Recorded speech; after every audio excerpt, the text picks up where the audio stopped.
Cameroon, Bandung, Africa, Bandung, to the world, Bandung. Ce qui est raconté Oui. Dans l'avion de Donald Trump du retour de Chine, On a de nouvelles informations? un journaliste du New York Times l'interroge sur les gains de cette guerre en Iran et le président lui répond: nous avons eu une victoire totale, nous avons tout détruit. Alors je vous passe le détail, les radars, etc., etc.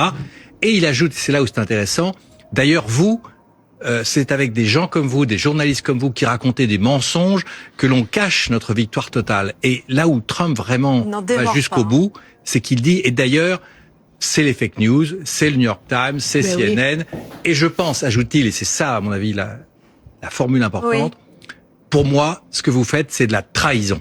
C'est-à-dire, vous êtes un traître à la nation, vous ne voulez pas admettre que l'Amérique est victorieuse. Donc, dans cet état d'esprit-là, quand il rentre à Washington et qu'il va aller à la Maison-Blanche pour décider avec les généraux ce qu'il va faire demain ou dans les jours qui viennent, vous voyez, il considère que malgré les informations diffusées que vous citiez tout à l'heure sur les radars non détruits, les villes, missiles, etc., eh bien, Trump, lui, considère qu'il a fait le job et qu'il est victorieux. Donc il s'impatiente et il est en colère. Ah oui. Contre les journalistes et contre tous ceux qui pensent qu'il n'a pas obtenu de gains stratégiques. Et je rappelle que les services de renseignement militaires eux-mêmes, le jour où il est arrivé à Pékin, ont produit ce rapport disant que la Chine était la grande gagnante de ce conflit. Gagner une guerre et accuser tout le monde, ce n'est pas possible. Salut les amis, bienvenue sur votre plateforme. Ici, c'est l'homme le plus noir de la terre et fier de l'être. Je suis le justicier de l'Afrique. Nous défendons l'intérêt de l'Afrique sur cette plateforme. C'est très important. Et aussi l'intérêt des plus faibles.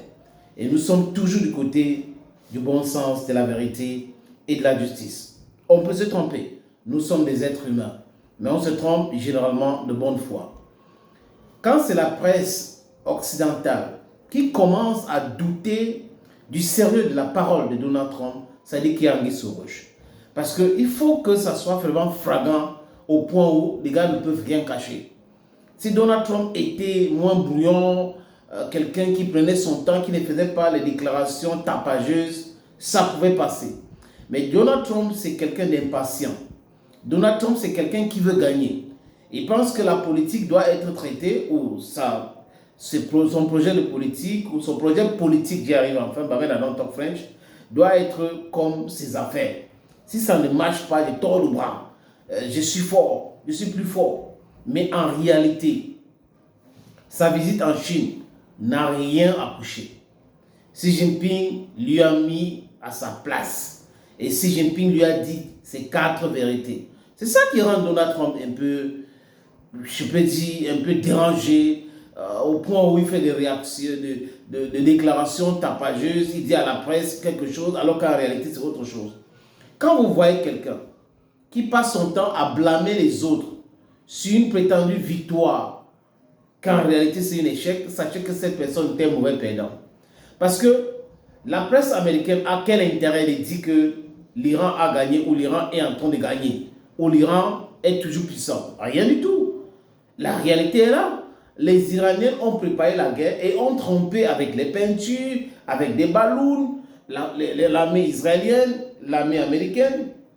Voilà la raison pour laquelle les Américains sont en difficulté aujourd'hui. Ils ont dépensé une fortune, près de 26 milliards, seulement pour bombarder le goudron, les dessins et les ballons.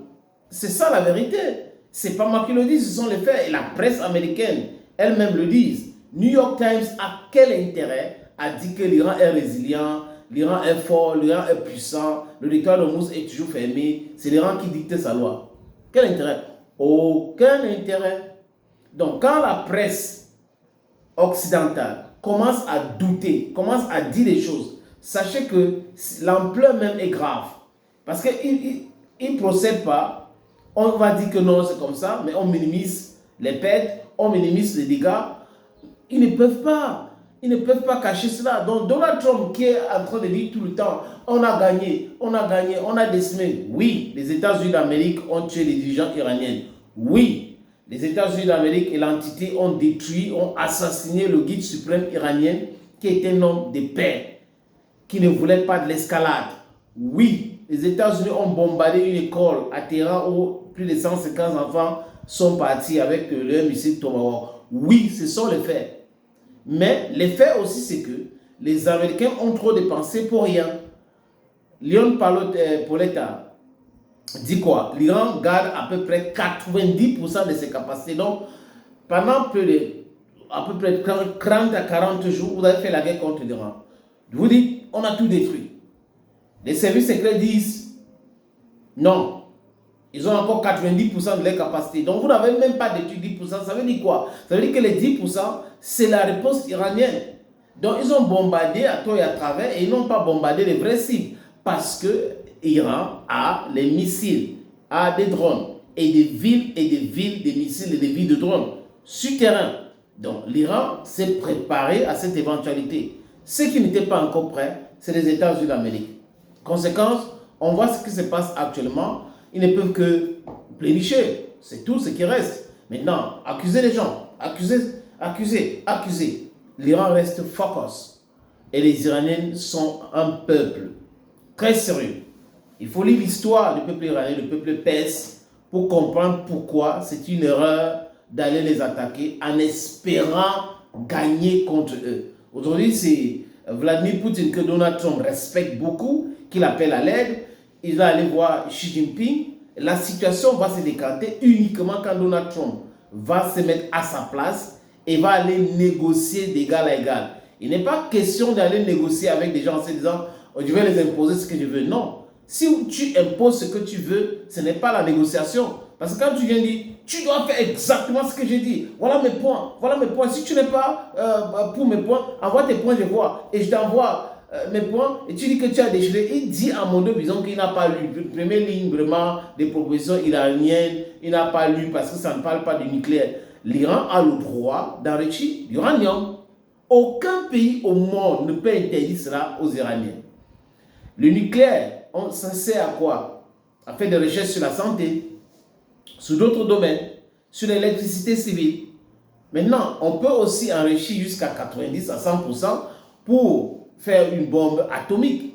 Mais est-ce que l'Iran est en voie de fabriquer ces bombes atomiques? La réponse est non. Est-ce que l'Iran était en train de fabriquer l'arme atomique pour que les États-Unis les attaquent? La réponse est non. Sinon, depuis 1994, M. Netanyahu fait que mentir. Dans deux jours, l'Iran va produire l'arme atomique. Dans 2 jours, l'Iran va produire l'arme atomique. En fait, cette arme atomique-là, c'est le pétrole iranien qui ne contrôle plus. Le fait que l'impérialisme ne contrôle plus les ressources naturelles iraniennes et contrôle partout là-bas, ça pose un problème énormissime. Donc voilà la raison pour la guerre. Maintenant, il se cache derrière le nucléaire iranien. Même Mme Gaba a dit que l'Iran n'était pas en train d'enrichir l'uranium pendant les attaques. Et là, bon, d'où vient cette histoire? L'uranium, vraiment bientôt, c'est l'arme atomique. C'est juste donner un mauvais nom à son chien pour l'attaquer. Mais ils ont attaqué le mauvais chien, ils ont attaqué le mauvais pays, ils ont attaqué le mauvais peuple. Et le peuple iranien est en train de les faire payer ça maintenant. Allons,